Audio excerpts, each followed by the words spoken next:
Hey everybody, Pastor Steve here. Thank you so much for joining me for today's devotion. We are in Romans chapter 2 today, and those of you who use the bookmark to keep up with our Bible reading plan, the end of this month, this bookmark will be complete, and you'll need the new bookmark for the remainder of the year. This one starts July 31 with Romans 16 and goes through the end of December. So if you've not picked up your copy, please do so in the back of the worship center here at First Baptist on Sundays. Get your bookmark with the Bible reading plan so you can check it off and keep track of our reading. Today, chapter 2 of Romans.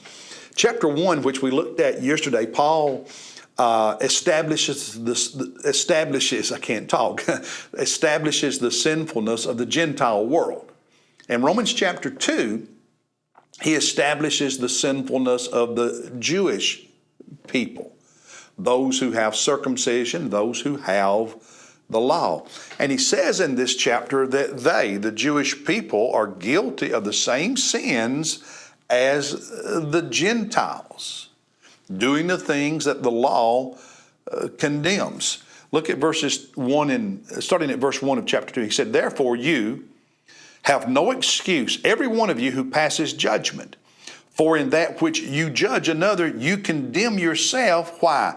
Because, or for you who judge, practice the same things. Verse 3.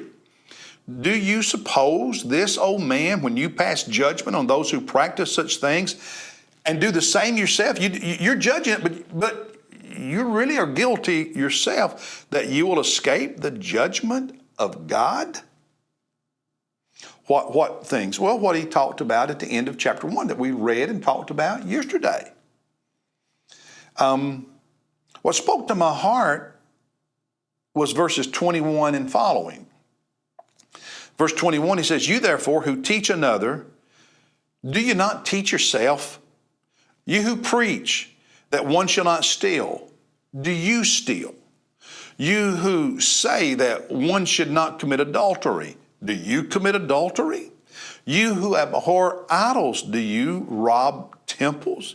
You who boast in the law," so he's talking about the Jewish Christians there in Rome now, "through your breaking the law, do you dishonor God?"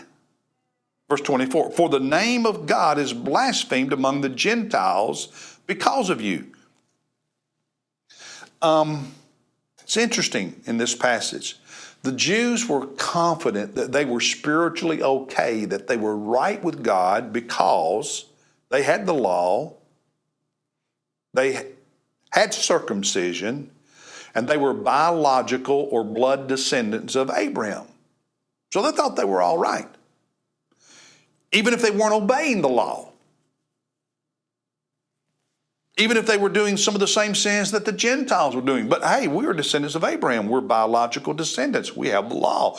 We have circumcision. We're okay. Verse 17.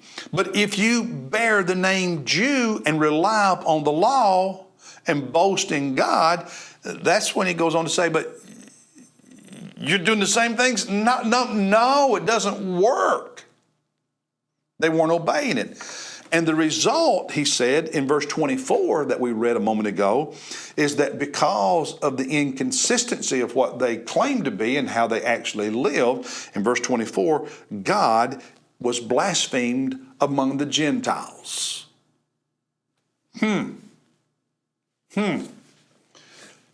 Sounds like America today. Sounds like the church and culture today. Do you know that survey after survey indicates that, except for those who are what some survey sociologists call the super religious, the super spiritual, that when it comes to the typical person who goes to church, there is essentially no difference in how they live and how lost people live. Now, I'm not saying that. That's what the surveys say. And the typical person out there in the culture doesn't see any real difference between the typical church member and themselves. We're supposed to be salt in the world, but unfortunately we allow the world to be salt in us. And the result is verse 24, God is blasphemed. Look at those hypocrites. They don't want to go, I don't need the church because you're no better or different than I am. Think about how people who go to church talk about others on Facebook. Talk about how belligerent and how nasty we get on Facebook or Twitter because of politics or social issues. Acting just like the world. Talking about people just like the world. And we think we're being righteous, but the truth is God's being blasphemed because we're acting just like them. The pictures you put on Facebook, the pictures you put on Instagram, drunken parties, cleavage, on and on I could go. Think about the sex abuse scandals, affairs. Think about the way when I was younger as a Christian, people, well, it's just business. That's business and this is church. They're different. Not in the eyes of God.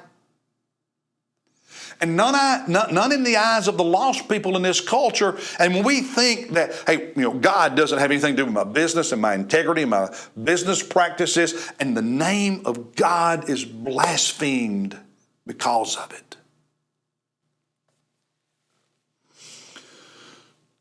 Are we different than our culture when it comes to kindness and gentleness?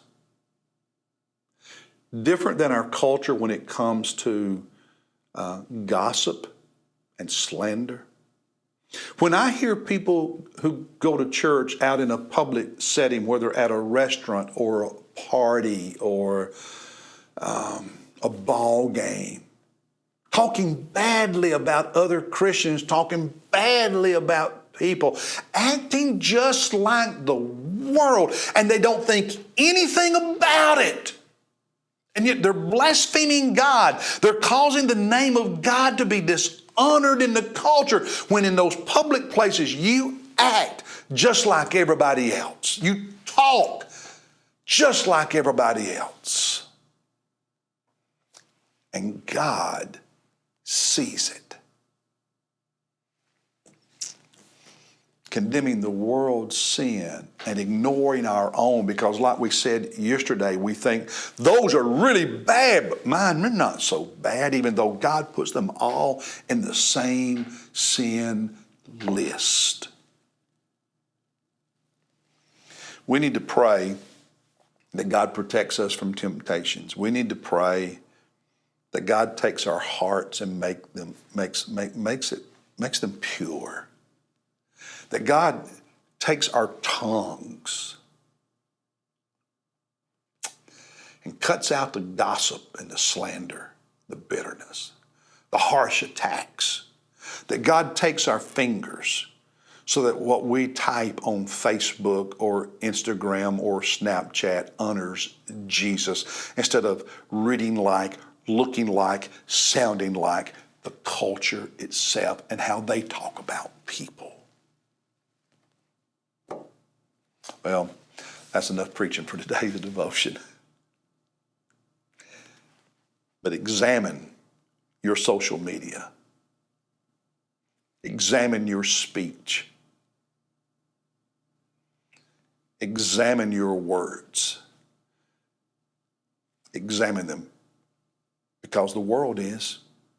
And you're either honoring God by how you talk about people, by how you live and what you post, or you're blaspheming the very name of God in the eyes of those who are lost. One last thing I just want to point out, not really comment on, verses 28 and 29. He said, for he is not a Jew. Look at this real closely. He is not a Jew who is one outwardly. Circumcision, biological descendant, bloodline. He is not a Jew who is one outwardly, nor is circumcision that which is outward in the flesh.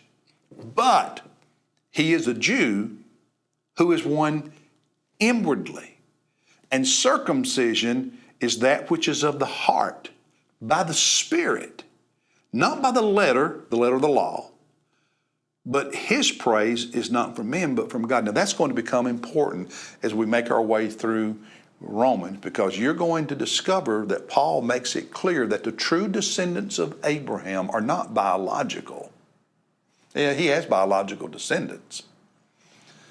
But the promises, the true descendants, the true heirs, are those who have a circumcision of the heart by the Spirit, those who are people of faith in Jesus. You will not properly understand Romans if you don't get that. I'll see you tomorrow as we look at chapter 3.